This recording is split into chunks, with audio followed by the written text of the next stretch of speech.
Hey, Olive, Arlo, and Frank. Grandpa coming to you with a cup of tea.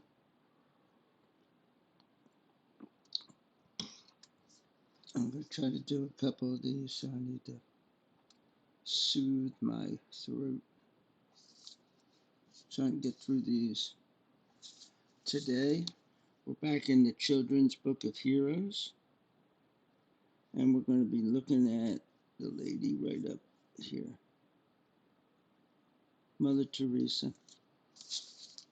Very inspirational. I guess she was a Catholic nun in India. Mother Teresa. Great heroes aren't only in stories of old and history books. They live and breathe and walk among us. Here is a modern day heroine, and heroine is the feminine of hero, who has devoted her life to helping the needy all over the world.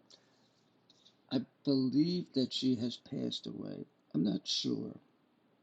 If not, she's about 5 million years old. In faraway India, in a city called Calcutta, there lives a woman named Mother Teresa. She is a small woman. Her back is bent with age. Her hands are rough from a lifetime of toil, and toil is work. And toil is not just work, it's hard physical labor, hard work. Her face is wrinkled, but her eyes are steady and bright. And here's, let's see, first we'll look at her there. And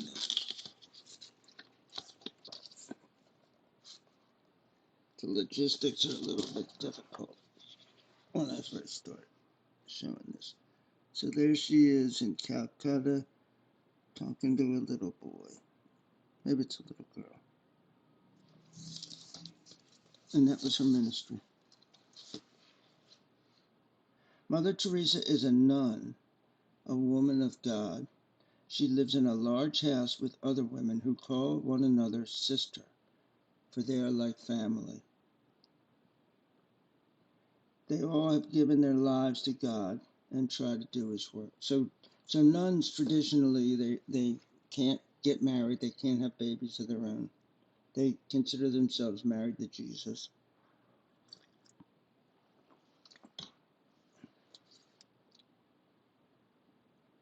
If you could go visit Mother Teresa and spend a day with her, what would you see?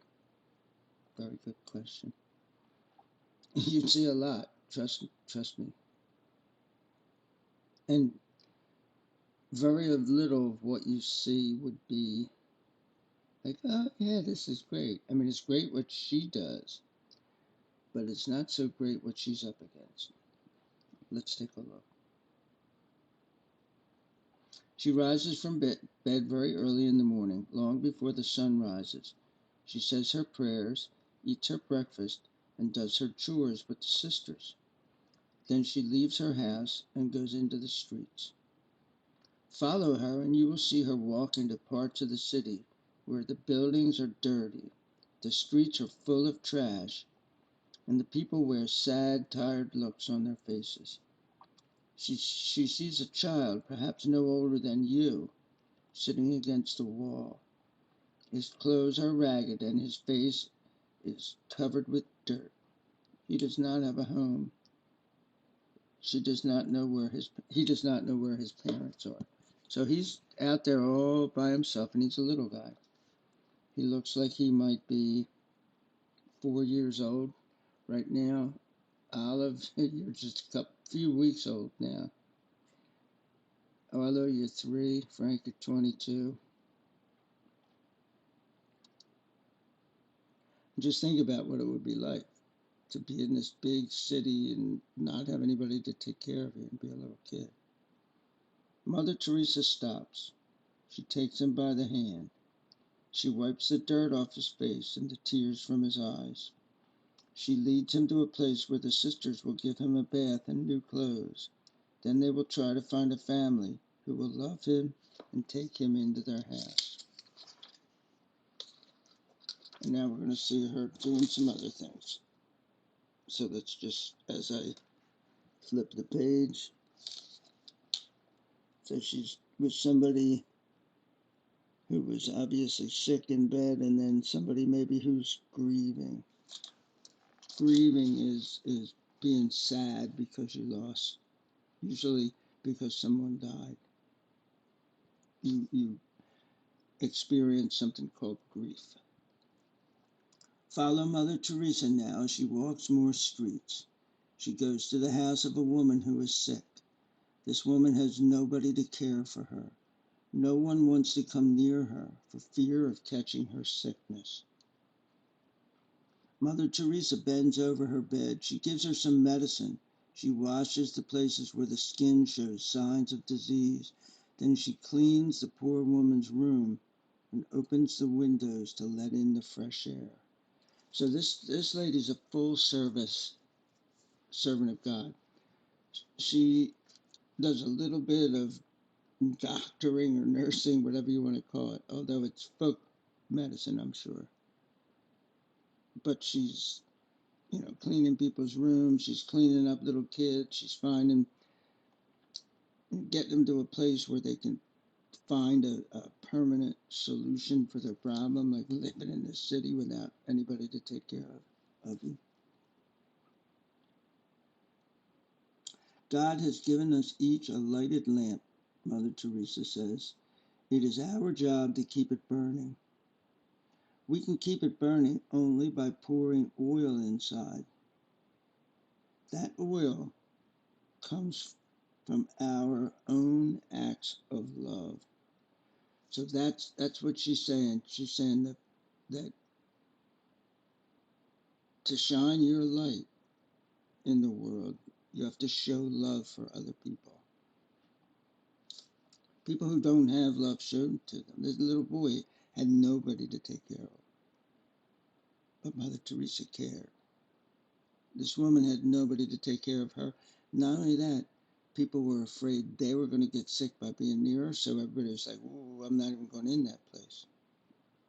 But Mother Teresa went in, and they showed the picture of her. She's Everybody else is afraid. She's not afraid. She's face to face with this lady. Follow Mother Teresa farther and watch her go to the house of a family that has not eaten all day. The children's faces are thin from hunger. Mother Teresa gives this family some rice, and their eyes light up. Then the mother of the family does something wonderful. She takes the rice and divides it into two parts. She takes one half and carries it to the family next door. They are hungry too, she tells Mother Teresa. Mother Teresa smiles. We call these people poor, she says, but they are rich in love. And you're going to find that throughout your life. A lot of people who are rich in wealth are very poor in everything else. Follow Mother Teresa just a little while longer, and you see her walk up to an old man in the street. He too looks sad and tired. Mother Teresa lays a hand on his shoulder.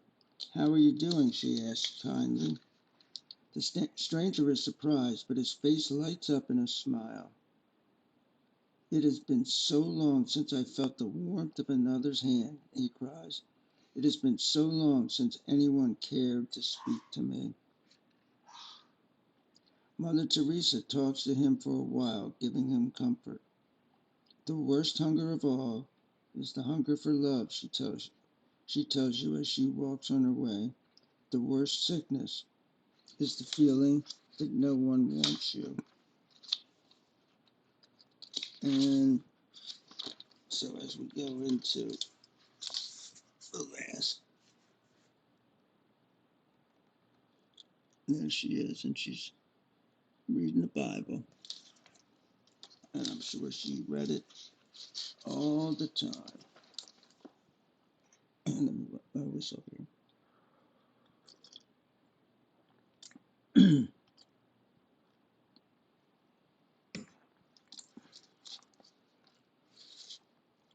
If you came back another day and followed Mother Teresa again, you might see her get on a plane and fly far away to other lands. You might see her visit the people of a country where there has been a terrible earthquake. You might see her travel to a place torn by war. Or you might find her visiting some of the sisters who do the same kind of work in their own countries as Mother Teresa does in India. And I think she used to go around and speak to different groups of people, especially groups of nuns who were trying to be like her. I think she got the Nobel Peace Prize. Pretty sure. Very high honor. If you could travel with Mother Teresa, you would see that a wonderful thing has happened. You would meet many people who have seen what Mother Teresa is doing. They have seen her helping the poor and the sick, one person at a time, and they have decided to act like Mother Teresa. In their own countries, in their own cities, they take care of people who have no one else to help them. These are the missionaries of charity. You can find them all over the world. So she actually has these people. I don't think she's the CEO of this organization, but I think it's just was inspired by her. I could be wrong. Every once in a while, your grandpapa be wrong. Just ask grandmother. Don't ask grandmother. And so this one little woman who walks the streets in India, trying to help one person at a time, has really helped thousands and thousands of people all over the world. It is kind of a miracle. No, it's not kind of a miracle. It's a miracle. If you ask Mother Teresa, she will tell you that it is not her doing. It is God's work that has been done, not my work, she says. I am just God's pencil. That is all I am. I am his tiny pencil, and he writes through me. He uses me to write what he likes. She smiles and she tells you goodbye, but she stops to say one more thing. What is it that she wants to tell you? It is this. Let everything you do be something beautiful for God, she says. Amen. And peace out.